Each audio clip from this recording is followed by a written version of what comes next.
ഇന്നൊരു half ബർത്ത്ഡേന്റെ cake ആട്ടോ order വന്നിരിക്കുന്നത്. ആദ്യമൊക്കെ നമ്മൾ ബേബി ഉണ്ടായാൽ അതിന്റെ ഫസ്റ്റ് ബർത്ത്ഡേ മാത്രമായിരുന്നു അല്ലെ സെലിബ്രേറ്റ് ചെയ്തിരുന്നത്. പക്ഷെ ഇപ്പൊ അങ്ങനെയല്ല. ഫസ്റ്റ് മന്ത് സെലിബ്രേറ്റ് ചെയ്യും, സെക്കൻഡ് മന്ത് സെലിബ്രേറ്റ് ചെയ്യും, തേർഡ് മന്ത്, ഫോർത്ത് മന്ത്, പിന്നെ 6 മന്ത് ആയാലും ഒരു ഹാഫ് ബർത്ത്ഡേ സെലിബ്രേറ്റ് ചെയ്യും. പിന്നെ അത് കഴിഞ്ഞ് പല്ല് വന്നാൽ അത് വേറൊരു സെലിബ്രേഷൻ. അങ്ങനെ എപ്പോഴും സെലിബ്രേഷൻ ആണ്. ഈ സെലിബ്രേഷനിലൊക്കെ നമ്മുടെ കേക്കും വേണം. നമ്മുടേന്ന് പറഞ്ഞാല് എന്തെങ്കിലും ഒരു കേക്ക് എല്ലാവരും എന്തായാലും വാങ്ങിക്കുകയും ചെയ്യും അല്ലെ. ശരിക്കും പറഞ്ഞാൽ ഞാൻ കേക്ക് പഠിക്കുന്ന സമയത്തോ ഇത് സെയിൽ ചെയ്ത് തുടങ്ങിയ സമയത്തോ ഇത്രയും കേക്കിന് ഡിമാൻഡ് ഇല്ലായിരുന്നു കേട്ടോ.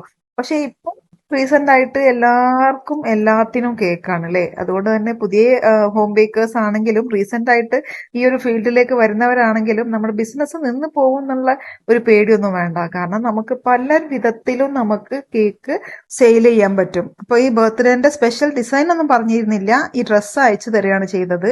ഞാൻ പിന്നെ ആ ഡ്രസ്സിന്റെ അതിലുള്ള ഡ്രസ്സിന്റെ മേലുള്ള സ്റ്റിക്കേഴ്സ് ഒക്കെ നമ്മുടെ കേക്ക് ഷോപ്പിൽ പറഞ്ഞ് പ്രിന്റ് എടുപ്പിച്ച് അങ്ങനെയാട്ടോ കേക്ക് സെറ്റ് ചെയ്തിരിക്കുന്നത്. റെഡ് കളർ തീം ആയതുകൊണ്ട് ഗണാശയിൽ കുറച്ച് കളറാക്കിയിട്ട് ടോപ്പിംഗ്സിലും കൂടി കൊടുത്തിട്ടുണ്ട്. അപ്പൊ ഇതായിരുന്നു നമ്മുടെ കേക്കിന്റെ ഫൈനൽ ലുക്ക്.